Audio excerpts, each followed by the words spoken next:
सियासत से आगे सत्ता की आखिर जिम्मेदारी और जवाबदेही क्या है, इन सब मुद्दों पर आज चर्चा करेंगे। हमारे साथ देश के कई राज्यों के स्वास्थ्य मंत्री भी लाइव जुड़ेंगे। उनसे पूछेंगे कि क्या बात हुई डॉक्टर हर्षवर्धन से, क्या उनके पास वैक्सीन है, नहीं है, स्वास्थ्य मंत्री ने उनसे क्या कहा। और हमारे साथ दो राष्ट्रीय मेहमान भी होंगे, क्योंकि बीजेपी की तरफ से राष्ट्रीय प्रवक्ता डॉक्टर संबित पात्रा हमारे साथ जुड़ गए हैं। राघव चड्ढा जी आम आदमी पार्टी के विधायक और प्रवक्ता हमारे साथ जुड़ गए हैं।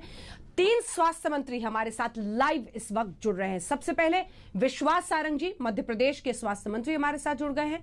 टीएस सिंहदेव साहब हमारे साथ छत्तीसगढ़ के स्वास्थ्य मंत्री जुड़ गए हैं। और बन्ना गुप्ता जी झारखंड के स्वास्थ्य मंत्री कुछ ही देर में बस हमारे साथ जुड़ने वाले हैं।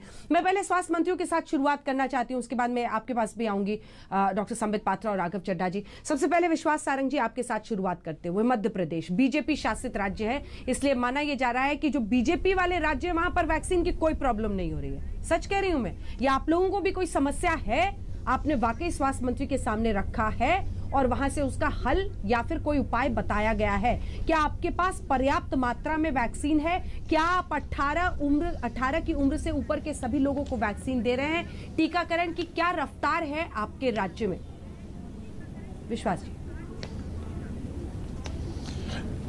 अंजना जी, हमारे यहाँ टीकाकरण सुचारू रूप से चल रहा है और जो तीनों सेगमेंट हैं, यदि हम सबसे पहले बात करें हेल्थ केयर वर्कर की, उसमें लगभग हम 7,61,000 लोगों को इस टीकाकरण से जोड़ चुके हैं, जिसमें फर्स्ट डोज में लगभग हमने 4,34,000 लोगों को जोड़ा है और सेकंड डोज हम 3,27,000 लोगों को दे चुके हैं। यदि हम फ्रंट लाइन वॉरियर की बात करें तो हम फर्स्ट डोज 4 लाख लोगों को दे चुके हैं, सेकंड डोज हम 2,68,000 लोगों को दे चुके हैं। टोटल मिलाकर हमने 6,77,000 लोगों को इससे जोड़ा है। यदि हम 45 प्लस की बात करें तो हमने फर्स्ट डोज लगभग 64 लाख लोगों को हमने ये फर्स्ट डोज दिया है। दूसरा डोज हमने लगभग 9.5 लाख लोगों को दिया। टोटल मिलाकर हम 73 लाख लोगों को जो 45 प्लस के हैं, 45 से ज़्यादा उम्र के हैं, उनको जोड़ा है। जो 18 से 44 इयर्स तक है, जो 18 प्लस जिसको कहा जाता है, उसमें लगभग हम 50,000 लोगों को ये डोज, करीब 49,000 को हम ये डोज दे चुके हैं। टोटल मिलाकर मध्य प्रदेश में हमने पहला डोज 71,95,000 का दिया है। सेकंड डोज हमने लगभग 15 लाख लोगों को दिया है और कुल हम 87 लाख लोगों को हम ये वैक्सीन के प्रोग्राम से जोड़ चुके हैं।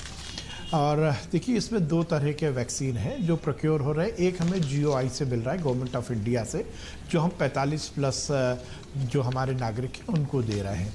हमें उसमें कहीं कोई कमी नहीं है। दूसरा जो प्रोक्योरमेंट है वो स्टेट की तरफ से है, जो हम दोनों कंपनियों से ले रहे हैं, जो 18 प्लस का है। उसमें भी हमें कहीं कमी नहीं है। हमने लगभग 45 लाख डोजेस का ऑर्डर किया था। और मैं ये कहना चाहता हूँ, जिन विपक्ष के स्वास्थ्य मंत्री या बाकी इस बात का इल्ज़ाम लगा रहे हैं, मुझे लगता है उन्होंने थोड़ा डिज़ाइन करने में गलती की। अंजना जी, मैं यहाँ पर एक बात इंगित करना चाहता हूँ। 18 प्लस को 1 मई से ये वैक्सीनेशन प्रोग्राम से जोड़ना था। मध्य प्रदेश में हमने 1 तारीख से शुरू नहीं किया, हमने 5 तारीख से शुरू किया। उससे पहले हमने हमारे यहाँ वैक्सीन बुलवाई। हमने 45 लाख डोजेस का ऑर्डर, तो शायद मध्य प्रदेश पहला राज्य था जिसने दिया था। हमने दोनों हमारे इंस्टीट्यूट को कोवैक्सीन के लिए और कोविशील्ड के लिए दिया। हमारे पास कोवैक्सीन के 1.5 लाख डोजेस आ गए, पर उसके बाद भी हम 5 तारीख तक रुके। जब हमारे पास सफिशिएंट ये डोजेस आ गए तो हमने वैक्सीनेशन प्रोग्राम शुरू किया। पहले दिन और दूसरे दिन हमने 106 सेशन किए, फिर हमने उसको 406 पे हम लेके गए, फिर हम 900 पर लेके गए हम, और 15 मई तक हम लगभग 1408 सेशन पर हर सेशन में 100 लोगों को वैक्सीन लगाएंगे। और इस तरह से हमने ये प्रोग्राम को डिजाइन किया है।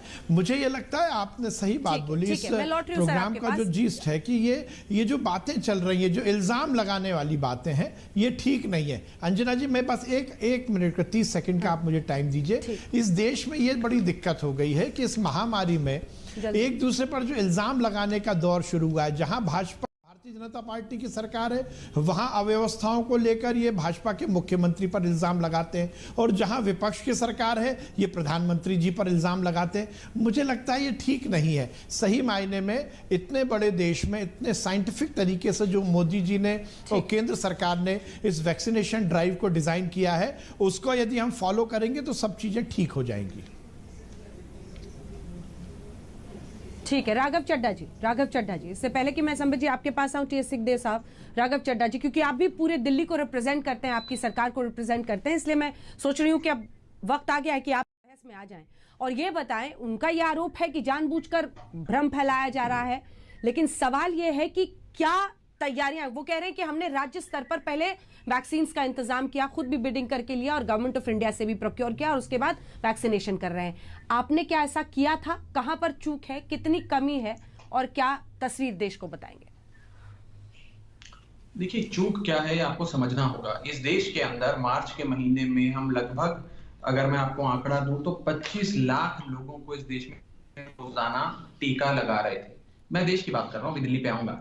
ये आंकड़ा अप्रैल के महीने में बढ़कर 35 लाख, 40 लाख, एक दिन 42 लाख टीके एक दिन में लगे। जो अप्रैल में 42 लाख एक दिन में पहुंच गया, वो आंकड़ा घटकर आज मई में